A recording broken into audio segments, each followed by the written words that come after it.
When Benjamin Franklin exited the Constitutional Convention, he was asked by a woman, "Sir, what have you given us?" His immediate response was, "A republic, ma'am, if you can keep it." Yet most Americans today have been persuaded that our nation's governmental system is a democracy and not a republic. The difference between these two is essential in understanding Americanism and the American system. Before we discuss political systems, however, it's helpful to address the confusion that has been spread about the political spectrum. Many have been led to believe that the political spectrum places groups such as communists on the far left, fascists or dictators on the far right, and political moderates or centrists in the middle.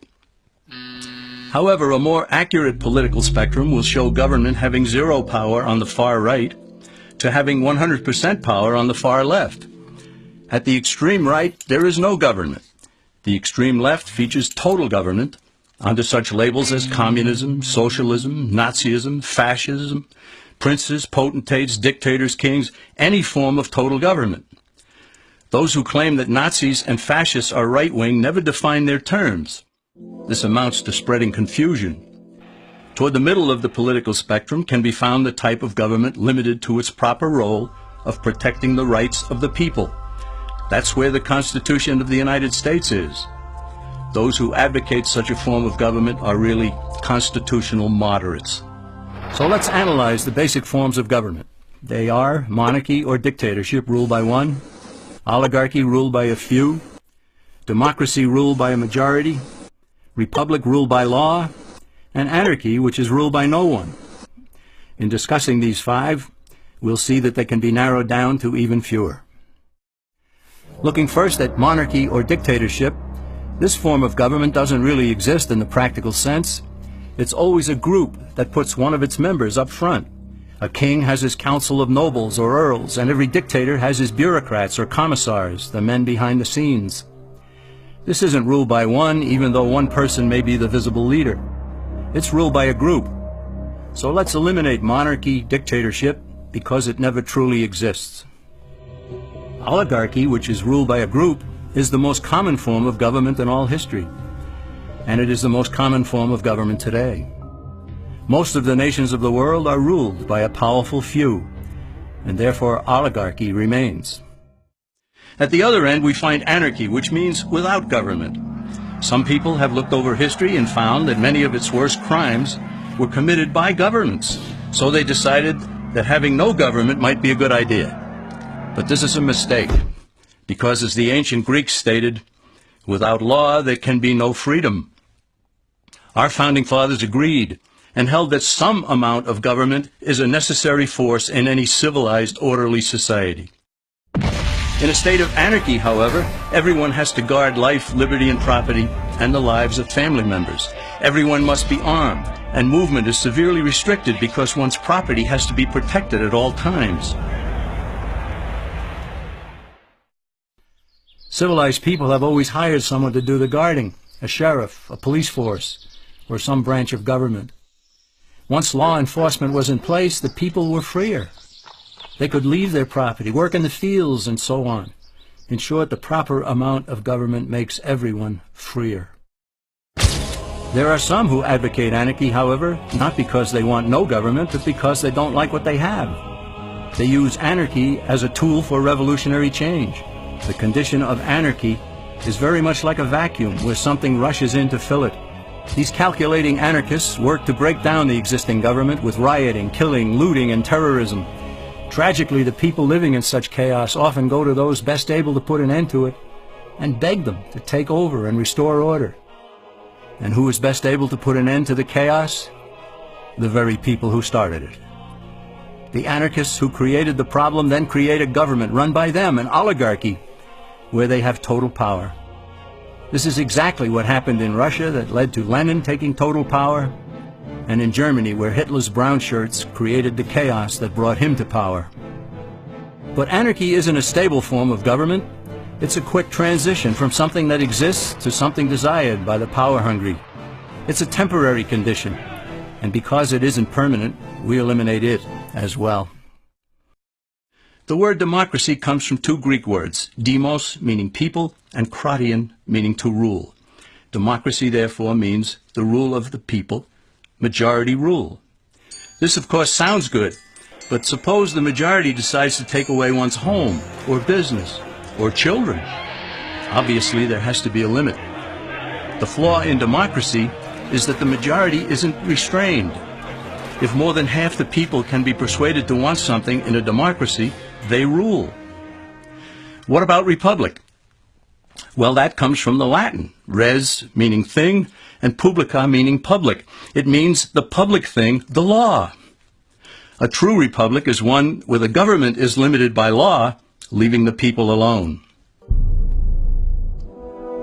America's founders had a clean slate to write on. They could have set up an oligarchy. In fact, there were some who wanted George Washington to be their king. But the founding fathers knew history, and they chose to give us the rule of law in a republic, not the rule of a majority in a democracy. Why? Let's demonstrate the difference in the setting of the Old West. Consider a lynch mob in a democracy. 35 horseback riders chase one lone gunman. They catch him, and they vote 35-1 to hang him. Democracy has triumphed, and there's one less gunman to contend with. Now consider the same scenario in a republic. The 35 horseback riders catch the gunman and vote 35-1 to hang him, but the sheriff arrives, and he says, "You can't kill him. He's got his right to a fair trial." So they take the gunman back to town. A jury of his peers is selected, and they hear the evidence and the defense, and they decide if he shall hang. Does the jury even decide by majority rule? No, it has to be unanimous or he goes free. The rights of the government aren't subject to majority rule but to the law. This is the essence of a republic. Many Americans would be surprised to learn that the word democracy does not appear in the Declaration of Independence or the U.S. Constitution, nor does it appear in any of the constitutions of the 50 states. The founders did everything they could to keep us from having a democracy.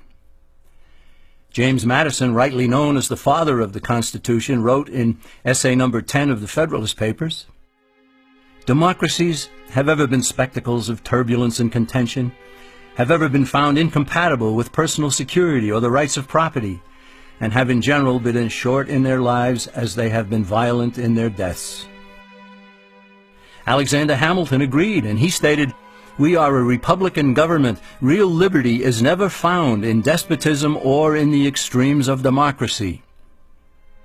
Samuel Adams, a signer of the Declaration of Independence, stated, "Democracy never lasts long. It soon wastes, exhausts, and murders itself." The founders had good reason to look upon democracy with contempt, because they knew that the democracies in the early Greek city-states produced some of the wildest excesses of government imaginable. In every case, they ended up with mob rule, then anarchy, and finally tyranny under an oligarchy. During that period in Greece, there was a man named Solon who urged creation of a fixed body of law not subject to majority whims. But where the Greeks never adopted Solon's wise counsel, the Romans did. Based on what they knew of Solon's laws, they created the 12 tables of the Roman law and, in effect, built a republic that limited government power and left the people alone. Since government was limited, the people were free to produce, with the understanding that they could keep the fruits of their labor. In time, Rome became wealthy and the envy of the world. In the midst of plenty, however, the Roman people forgot what freedom entailed. They forgot that the essence of freedom is the proper limitation of government. When government power grows, people freedom recedes. Once the Romans dropped their guard, power-seeking politicians began to exceed the powers granted them in the Roman Constitution. Some learned that they could elect politicians who would use government power to take property from some and give it to others. Agriculture subsidies were introduced, followed by housing and welfare programs. Inevitably, taxes rose and controls over the private sector were imposed. Soon, a number of Rome's producers could no longer make ends meet, and they went on the dole. Productivity declined, shortages developed, and mobs began roaming the streets, demanding bread and circuses from the government. Many were induced to trade freedom for security. Eventually, the whole system came crashing down. They went from a republic to a democracy, and ended up with an oligarchy under a progression of the Caesars.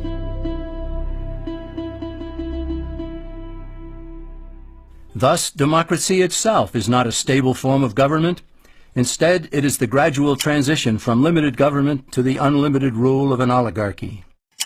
Knowing this, we as Americans are ultimately left with only two choices. We can keep our republic, as Franklin put it, or we will inevitably end up with an oligarchy, a tyranny of the elite.